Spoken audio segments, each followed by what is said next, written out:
ठीक हो तुम? मैं बार बार अपने जहन में बाबा से बात करने के सीन्स दोहरा रही हूँ। एफसून, सब ठीक हो जाएगा, फिक्र मत करो। क्यों इतना परेशान हो रही हो तुम? क्या होगा?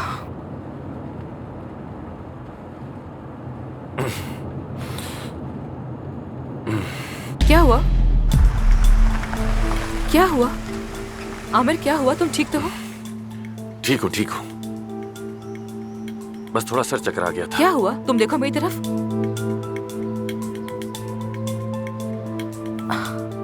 मेरी फिंगर को फॉलो करो। ठीक हो मैं, कुछ नहीं हुआ। परेशान मत हो एफसून। गाड़ी चला सकती हो तुम? हाँ हाँ, क्यों नहीं। हाँ, मैं ड्राइव करती हूँ। आओ। ये क्या हो गया यार मेरे अल्लाह। तुम ध्यान से उतरो।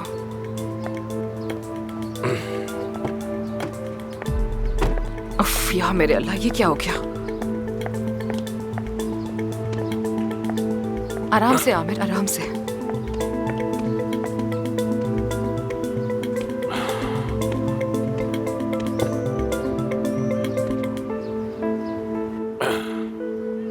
आमिर, तुम ठीक तो हो ना? ठीक हूँ, बिल्कुल ठीक हूँ। मैं बस तुम्हें गाड़ी चलाते हुए देखना चाहता था अरमान साहिबा। एक मिनट। ठीक है, चल।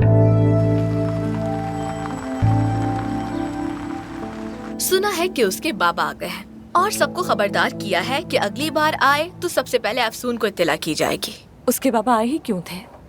ये तो मुझे भी नहीं मालूम, लेकिन इस टॉपिक में इंटरेस्ट लेने की जरूरत ही क्या है आखिर? हो सकता है कि इस मंगनी की खबर जब मीडिया पर चलना शुरू हुई हो तो उसके बाबा ने वहीं से देख ली होगी शायद। ये तो मंगेतर भी नहीं, उससे में क्या होगा, क्योंकि वो तो अंतिब का है। हर किसी के बाबा मामू चाचा हैं इस मुल्क में भरे हुए। शुक्र है मेरा कोई नहीं है। ये तो बहुत अजीब बात है। क्या तुम्हारा कोई रिश्तेदार नहीं है? मेरी 4 माएँ हैं, 3 बाप हैं, 17 बहन भाई हैं, सैकड़ों कजन्स हैं और हजारों रिश्तेदार हैं। लेकिन मैं किसी से राब्ते में नहीं हूँ, मुझे कोई फर्क नहीं पड़ता। क्या मतलब? तुम किसी से भी नहीं मिलती?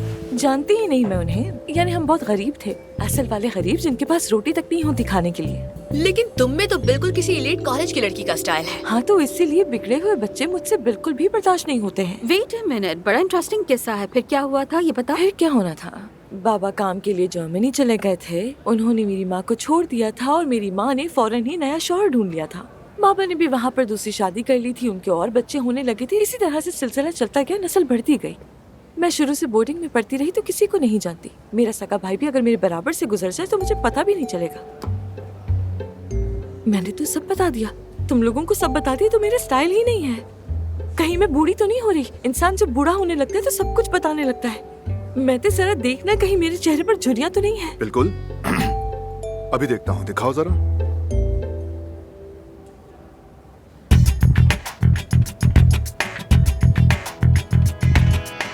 क्लियोपेट्रा जैसी खूबसूरत हो तुम। क्या?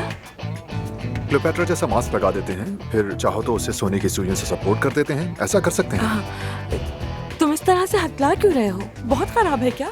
नहीं, बस एहतियातन कर लिया जाए तो बेहतर है। तुम्हें जरूरत तो नहीं, लेकिन हाँ, तुम संभाल लेंगे। हाँ, यूं ही बेफिक्र परेशान हो रही थी मैं।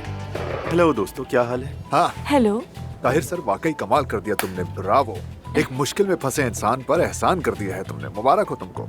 अरे ये क्या बात हुई? आखिर यासिर हमारा दोस्त है। ताहिर भाई, ये बताएं कि आप अचानक गायब कहाँ हो जाते हैं? सब खैरियत तो है? यानी हमसे कुछ छुपा तो नहीं रहे? कुछ नहीं, काम का स्ट्रेस होता है तो कॉफी पीने चला जाता हूँ। ओह, मेरा पेशेंट आ गया होगा। चलो मिलते हैं दोस्तों। पहले ही बहुत देर हो गई है मुझे। खुदा हाफिज। खुदा हाफिज। अपनी बीवी को धोखा तो नहीं दे रहा? यार बिला वजह बकवास मत करो, ऐसी कोई बात नहीं है। ताहिर को मैं जानता हूँ बहुत अच्छे तरीके से। 15 साल से शादीशुदा है वो। अपनी शादी से खुश है, ऐसा आदमी नहीं है वो। अजीब बात है डॉक्टर, ये ऐसा आदमी किस किस्म का होता है ये बताइए। I mean, ऐसे ख्याल आया आपसे पूछूं। अगर आप बुरा ना माने तो बदतमीजी मत करें, मेहरबानी होगी आपकी।